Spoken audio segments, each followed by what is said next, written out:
Hello అండి. నమస్తే. Welcome back my channel శ్రేణుస్ వరల్డ్. ఫ్రెండ్స్ ఇక్కడొచ్చేసి ఈరోజు వంగ మొక్కల గురించండి. ఈ వంగ మొక్కలు మామూలుగా నేలలో ఎందుకు పెట్టామనుకుంటున్నారా? నేల ఎందుకు పెట్టామంటే ప్రతీదీ మన కుండీలోనే పెడుతున్నాం. నేల అనేది ఎక్కువ యూజ్ చేయట్లేదు. వంగ మొక్కలు అనేది జనరల్‌గా ఎక్కువగా ప్లేస్ ఆక్రమిస్తాయి. ఏంటంటే ఎయిర్ వ్యవస్థ ఎక్కువ ఉండదు వంగకి.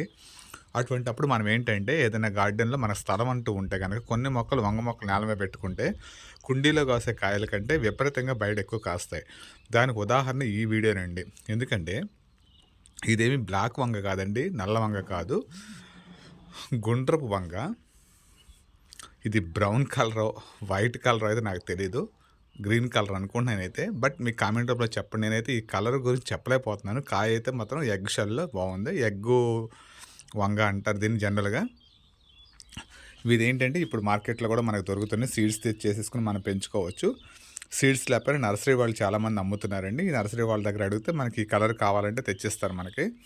సో, ఉన్నప్పుడు మనం మాత్రం ఎప్పుడు మనం తినేది ఒకే రకం వంకాయ కదండీ. బ్లాకు, రౌండు ఆ కాయలు తింటున్నాం కాబట్టి ఇలా డిఫరెంట్ కలర్స్ వంగలు కూడా మనకు దొరికినప్పుడు మాత్రం మనం తెచ్చి పెట్టుకుంటే మనకేంటంటే ఆ సీజన్‌లో మనకి అది హెల్తీగా ఉంటది.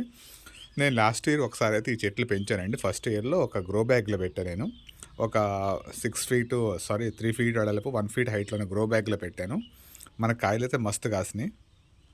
ఈ తడవ వచ్చేసి నేలలో పెట్టి చూద్దామని ఈ సంవత్సరం నేలలో పెట్టానండి. నేలలో పెడితే కూడా మనకి కాయలైతే మంచిగా వస్తున్నాయి. సో, ఎప్పుడు సీజనల్‌గా మనకు వచ్చేప్పుడు కొన్ని మనం వాడుకుంటే మనకు ఆ సీజన్‌లో మనకి దొరుకుతాయి. ఎప్పుడు ఒకే ఫుడ్ ఎందుకు తీసుకోవాలండి. మనం మార్చి మార్చి తీసుకుంటే మనకు అవైలబుల్ ఉన్న ప్రతీది కూడా మార్కెట్‌లో దొరికే ప్రతీది కూడా వాడుకోవచ్చు. నేను ఇక్కడ నేల ఎందుకు షూట్ చేస్తున్నానంటే ఇక్కడ ప్లేస్ ఖాళీగా ఉందండి మన దగ్గర.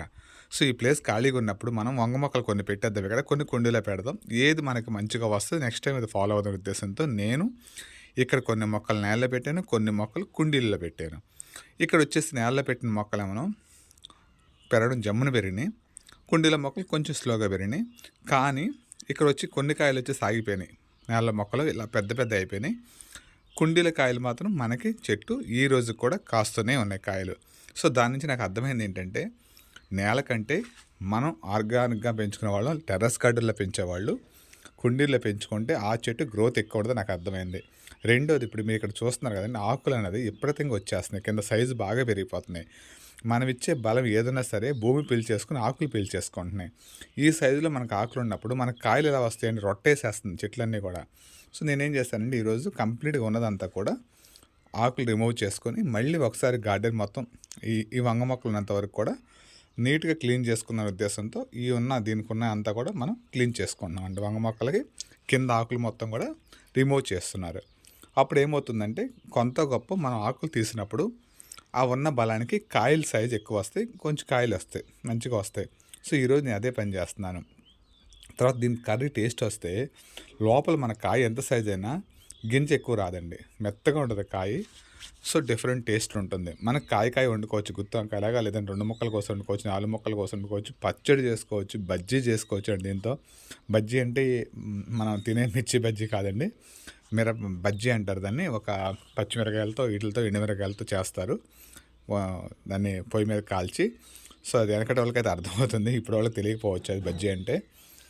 ఎందుకని కావాలని చెప్పి మనకు అన్ని సీజన్లో ఎక్కడ దొరికితే ఈ మొక్కలు చూసుకొని అక్కడ తెచ్చిపోయిన మొక్కలు పెట్టుకుంటే మన గార్డెన్లో కూడా రకరకాల మొక్కలు మనం పెంచుకోవచ్చండి. సో, ఇక్కడ వచ్చేసి ఏమైందంటే చెట్లన్నీ కూడా బాగానే ఉన్నాయి కానీ ఆకులు బాగా వచ్చేసినాయండి. విపరీతంగా ఆకులు రావడం వల్ల ఏంటంటే ఆ చెట్టు గ్రోత్ సరిపోవట్లేదు. గ్రోత్ సరిపోయినప్పుడు మనం ఏం చేస్తాం తప్పనిసరిగా ఆకులు తీసేయాల్సింది. నేను అదే పని చేస్తున్నాను. కింద ఉన్న ఆకులు మొత్తం రిమూవ్ చేసేసి పక్కన వేసేస్తున్నాను. అదేంటే మళ్ళీ ఆ చెట్టుకే వెళ్తుంది కాబట్టి బలంగా ప్రాబ్లం ఏం లేదు. కానీ ఏంటంటే మనకి కుండీల్లో ఇంతంత పెద్ద సైజు ఆకులు రావు. వచ్చినా మనం ఏంటి తీసేసుకుంటూ వెళ్తాం కాబట్టి ఎప్పుడు అంత ప్రాబ్లం లేదు. మనం ఇచ్చిన బలం అంతా చెట్లకి వెళ్తుంది కాబట్టి చెట్లు అయితే మంచిగా వస్తున్నాయి. నాకు అర్థమైంది ఏంటంటే ఇక్కడ మనకి నేలలో పెట్టిన చెట్ల కంటే కుండీలో పెట్టిన చెట్లు కాపు ఎక్కువ వచ్చింది. ఇది చెట్టు పెద్ద అవుతుంది కాదన్న. నేలలో పెట్టిన చెట్టు చాలా పెద్ద అవుతుంది. కుండీలో అంత పెద్దగా అవ్వకపోవచ్చు. కానీ కాపు అనేది ఎక్కువ కుండీలో వచ్చింది. నేలలో తక్కువ వచ్చింది. దానివల్ల ఏంటంటే మనం ఎప్పుడు కూడా నేలకి ఏదో బలం ఇచ్చుకుంటూ వెళ్ళాలి. ఆ బలం దానికి సరిపోదు మొక్కకి. కాబట్టి ఏంటంటే మనం ఏదన్నా సరే ఒక మొక్క పెంచుకోవాలని చేసుకోవాలన్నప్పుడు 4 మొక్కలు కుండీలో 4 మొక్కలు నేలలో మనం సెట్ చేసుకుంటే కొన్ని కాసిన కొన్ని కాయపోయినా మొత్తం కలిపి మనం దాన్ని సెట్ చేసేసుకుని వెళ్ళొచ్చండి. సో, ఇక్కడ వచ్చేసి నేను ఏంటంటే మొత్తం తీసేసిన తర్వాత ఈ విధంగా ఉన్నాయి వంగ చెట్లు. కొన్ని ఆకులు తీసేసాను, అన్నీ తీయలేదు. కింద ఆకులు కొన్ని ఇట్లా తీసేసాను. అవన్నీ కూడా అక్కడే వేసాం. ఈ టమోటా అన్నది ఒక వర్షం పడంగానే మొత్తం పాడైపోయిందండి. కాయలైతే వస్తున్నాయి కానీ అదేమైందంటే టమోటా మొత్తం ఒక ఫంగస్ లాగా వచ్చేసి అదేంటో పాడైపోయింది. దాన్ని ఏం చేయాలా, ఒక మందు కొడదామా లేకపోతే ఏం కొడదామా అని నేను డెసిషన్ తీసుకోలేదు. చూస్తున్నా కాయలు వస్తాయా లేకపోతే పీకేద్దామని చూస్తున్నాం. కానీ చెట్టు గబుక్కుని పీకడం అంటే నాకు ఇష్టం ఉండదని దాన్ని ఏదో కూడా మళ్ళీ దాన్ని పెంచుకోవాలని ఆలోచిస్తాను. సో మీకు వంగ మొక్కలు నచ్చితే కనుక లైక్ చేయండి, షేర్ చేయండి అండ్ సబ్స్క్రైబ్ చేయండి ఫ్రెండ్స్.